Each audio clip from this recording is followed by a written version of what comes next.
एक सफेद पोश डॉक्टर, हाथों में जहरीला इंजेक्शन, निशाने पर थी डॉक्टर पत्नी और फिर तैयार हो गई मौत की स्क्रिप्ट। कर्नाटक की राजधानी बेंगलुरु बिल्कुल शांत, रात का वक्त, लेकिन उसी शांति में छुपी थी किसी के मौत की आहट। और उस कातिल के निशाने पर कोई और नहीं बल्कि उसकी पत्नी ही थी। पत्नी डॉक्टर थी लेकिन बीमार थी, पति भी डॉक्टर था, यानी दोनों पढ़े लिखे, दोनों ही डॉक्टर्स और दोनों ही एक दूसरे से मोहब्बत करने वाले। लेकिन इस प्यार की परतों के नीचे छिपी थी एक ठंडी साजिश, यानी मौत की सर्जरी। नमस्कार, मैं हूं प्रदीप आचार्य। कत्ल की कई कहानियां आपने सुनी और देखी होगी, जहां कोई गैर अपने मंसूबे पूरे करने के लिए किसी को मौत की नींद सुला देता है। लेकिन आज की केस डायरी में हम जिस कहानी का जिक्र कर रहे हैं वो आपको हैरान कर देगी, क्योंकि यहां मौत देने वाला कोई और नहीं बल्कि वो शख्स था जो अपनी पत्नी की बीमारी से परेशान तो था ही, लेकिन यहां उसकी नजर एक दूसरी महिला पर भी थी, जिसके बाद वो डॉक्टर पति अपनी ही डॉक्टर पत्नी को जहरीले इंजेक्शन के जरिए सुला देता है, हमेशा के लिए मौत की नींद। बताया जाता है कि इस कपल की शादी 26 मई साल 2024 को हुई थी, लेकिन शादी के करीब 11 महीने बाद ही ये शादी पत्नी के कत्ल की कहानी तैयार कर गई। आपको बता दें कि त्वचा रोग विशेषज्ञ डॉक्टर कृतिका रेड्डी और सर्जन डॉक्टर महेंद्र रेड्डी की शादी में कृतिका के घर वालों ने करीब 2 करोड़ रुपए खर्च किए थे। लेकिन महेंद्र का सपना था कि वो अपना खुद का अस्पताल खोले, लेकिन कृतिका के परिवार ने ये आर्थिक मदद करने में असमर्थता जता दी, या यूं कहें कि इनकार कर दिया। जाहिर था कि जब कृतिका के घर वालों ने आर्थिक मदद से इनकार कर दिया तो महेंद्र के जहन में गुस्सा और जलन पैदा हो गई, जिसके बाद से ही उसने तैयार कर अपनी पत्नी की मौत की साजिश।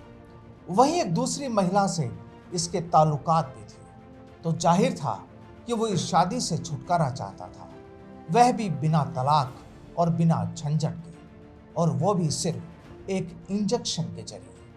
बहरहाल अब वो तारीख थी 21 अप्रैल साल 2025 की, जब भी डॉक्टर दंपति बेंगलुरु के गुंजूर में थे।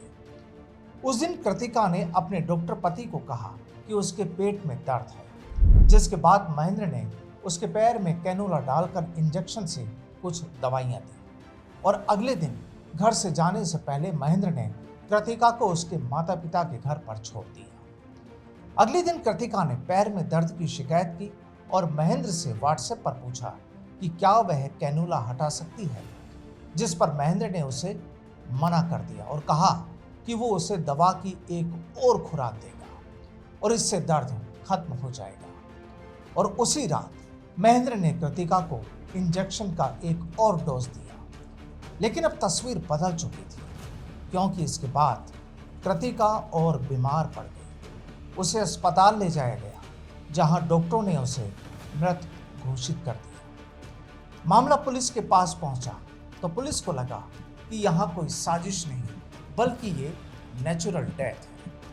लेकिन इसी बीच कृतिका की बहन डॉक्टर निकिता एम रेड्डी को लगा कि कोई गड़बड़ है। दरअसल उसे शक हो गया और फिर उसने पुलिस से गुजारिश की इस मौत की गहराई से जांच कराई जाए, जिसके बाद पुलिस जब गहराई से हरकत में आई तो खुल गया एक बड़ा राज।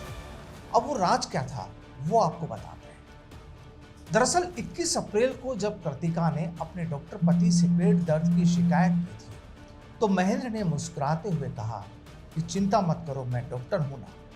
उसने सिरिंज में पारदर्शी द्रव्य भरा और कृतिका को आईवी लाइन लगाई। कृतिका ने पूछा कि क्या दवा है ये? वो बोला, बस थोड़ी एनर्जी देने वाली मेडिसिन, आराम कर लो। लेकिन यहाँ पति की साजिश को कृतिका समझ नहीं पाई और इसके बाद वह सो गई, बिना यह जाने कि उसकी नसों में वही दवा बह रही है जो ऑपरेशन थिएटर में बेहोशी के लिए दी जाती है, यानी प्रोपोफॉल। एक ऐसी दवा जो जरा सी मात्रा में सुला देती है और ज़्यादा मात्रा दे दी जाए तो सीधे मौत की नींद भी सुला सकती है। कुछ रिपोर्ट्स के मुताबिक दवा देने का यह सिलसिला 3 दिनों तक चलता रहा था। पहले दिन हल्की डोज, दूसरे दिन और ज़्यादा, जबकि तीसरे दिन जानलेवा मात्रा में डोज दी गई थी। पूछने पर महेंद्र ने पूरे आत्मविश्वास से कहा कि अब वो ठीक हो जाएगी। लेकिन फिर 24 अप्रैल की सुबह जब कमरे का दरवाजा खोला गया तो कृतिका बिस्तर पर पड़ी थी। उसकी आंखें बंद थी और सांसें गायब, यानी उसकी मौत हो चुकी थी।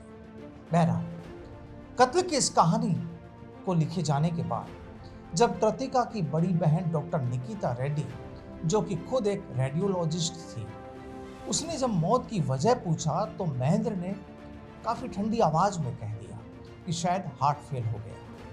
लेकिन डॉक्टर निकिता को उसका ये जवाब कुछ अजीब सा लगा।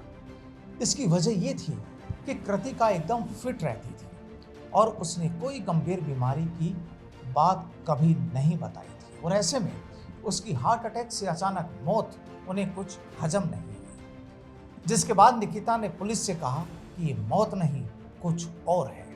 उसकी बहन की बॉडी में कुछ है जो वहां नहीं होना चाहिए। शुरुआत में किसी ने उसकी बात पर ध्यान नहीं दिया। वहीं दूसरी तरफ कृतिका का पति महेंद्र इस बात पर अड़ा था कि पोस्टमार्टम की जरूरत नहीं, सीधे अंतिम संस्कार कर दो, क्योंकि उसे यहां डर था कि अगर पुलिस जांच की गहराई में उतरी तो उसका पूरा भांडा फूट जाएगा।